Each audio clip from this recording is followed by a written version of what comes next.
మాఘపురాణం 5వ అధ్యాయం. తర్వాత వశిష్ఠుడు దిలీప మహారాజుకు ఇలా చెప్పాడు. రాజా, మృగశృంగుడు ఉన్న భోజపురములోనే ఉచ్ఛజ్యుడు అనే పేరుగల బ్రాహ్మణ గృహస్థుడున్నాడు.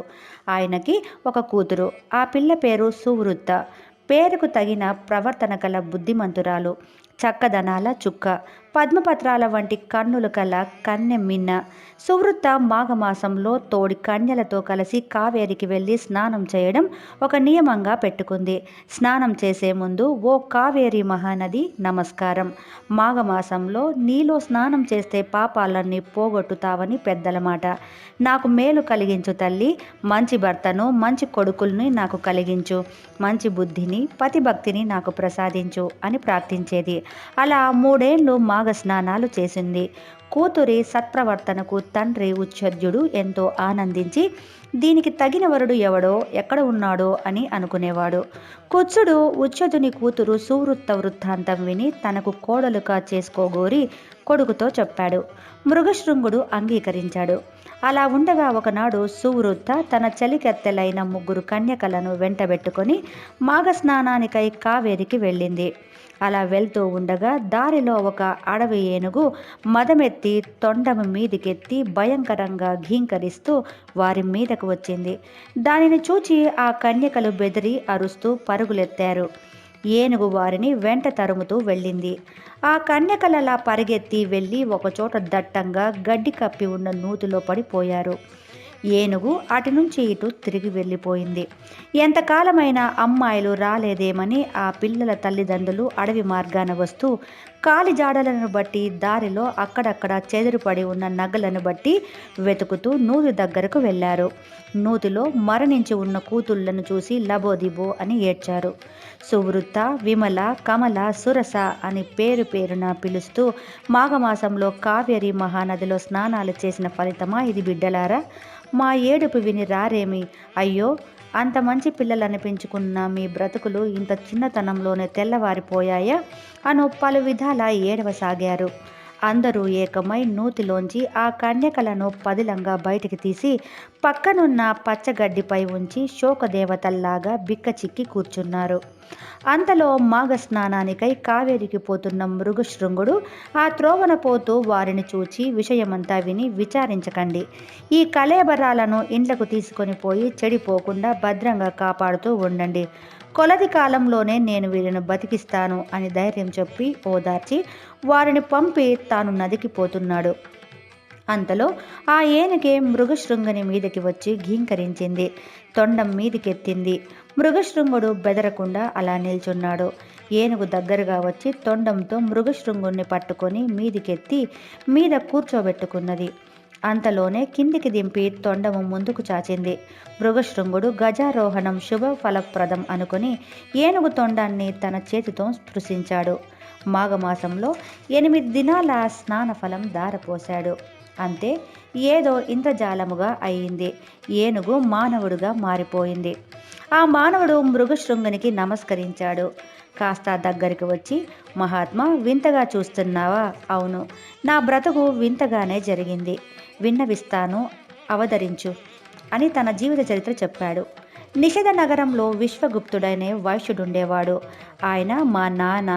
అంతటి ధర్మాత్ముడెక్కడైనా ఉంటాడంటే నేను నమ్మను. నా పేరు ధర్మగుప్తుడు. మా కులానికి తగిన వేదశాస్త్రాలు నేర్చుకున్నాను. కృషి వాణిజ్యాలలో పేరుకు తగినట్టు తండ్రి పేరు చెడగొట్టక ప్రవర్తించాను. యజ్ఞయాగాలు చేశాను. నేను చెయ్యని దాన ధర్మాలు లేవు. ధర్మార్థ కామాలను యథోచిత్తంగా సాగించాను. వర్తక వ్యాపారాలలో మోసం చేయడం అనేది కలలో కూడా ఎరుగను. నా దగ్గర చెయ్యి చాచిన వానికి తృప్తిగా ఇచ్చి పంపేవాడిని.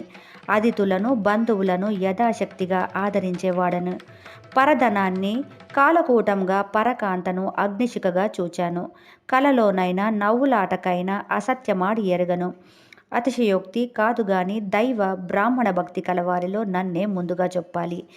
ఏ జీవిని ఏ విధంగా హింసించి ఎరగను. ధర్మ మార్గాన 1,000,000 వరహాలు సంపాదించాను. నాకు తగిన గుణవంతుడైన కొడుకు పుట్టాడు. ఆస్తి 2 భాగాలు చేసి ఒక భాగం కొడుకుకిచ్చి నా భాగంతో చెరువులు త్రవ్వించాను, నూతులు తీయించాను, తోటలు వేయించాను. బాటసారులకు ఉపయోగముగా దారులలో నూతులు తవ్వించాను. విశ్రాంతి మండపాలు కట్టించాను, చలి పందిళ్ళు వేయించాను, బాటలకిరుపక్కల ఫల వృక్షాలు నాటించాను. వ్యయపరిచిన ధనమంతా మంచి పనికే. అయితేనేమి దైవ బలాన్ని మించిన బలం లేదు.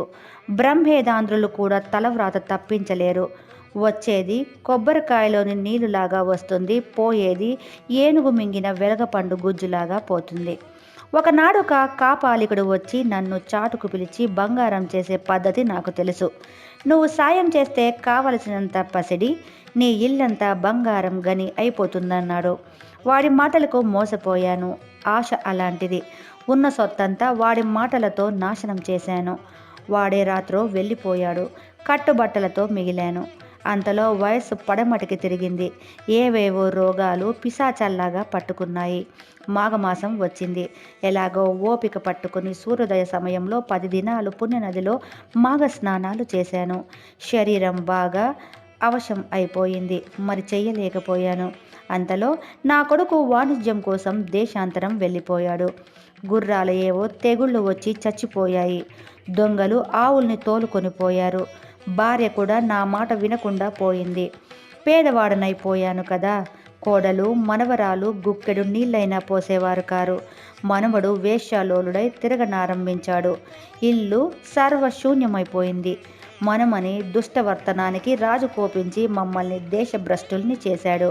ఆ అవస్థలో కూడా మునుపు నన్ను తెలిసిన పుణ్యాత్ములు వడ్లు, బియ్యము, ఆహార పదార్థాలు ఇచ్చి అక్కడక్కడ ఆదుకునేవారు.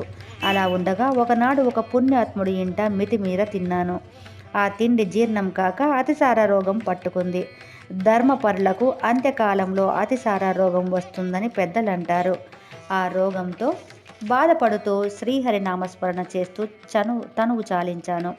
నా వెంట వచ్చినది మాఘస్నాన ఫలం ఒక్కటే. ఆ ఫలం వల్ల స్వర్గలోకంలో ఒక మన్వంతర కాలం సుఖంగా ఉన్నాను. ఆ పుణ్యం అయిపోగానే ఏనుగుగా ఈ అడవిలో పుట్టాను. నేను చేసిన ధర్మాలన్నీ విక్రయించినందుకు ఫలం ఇది. ధర్మ విక్రయం చేసిన వాడు ఏనుగుగా పుట్టాడని ఆర్యోక్తి. నీకు తెలియనిది కాదు. మహాత్మా, మాఘస్నాన ఫలం నాకు దత్తం చేసి నన్ను తరింపచేశావు. ధన్యాత్ముడనయ్యాను. నీ దయ వల్ల ధన్యాత్ముడనయ్యాను. నీకు నమస్కారం అని పునః ప్రమాణాలు చేసి ధర్మగుప్తుడు స్వర్గానికి వెళ్ళిపోయాడు. మహానుభావుడైన మృగశృంగుడు ధర్మగుప్తుని జీవిత చరిత్రకి కాస్త చలించి మళ్ళీ కావేరీలో స్నానం చేసి ధర్మరాజైన యముని గూర్చి తపస్సు చేయనారంభించాడు.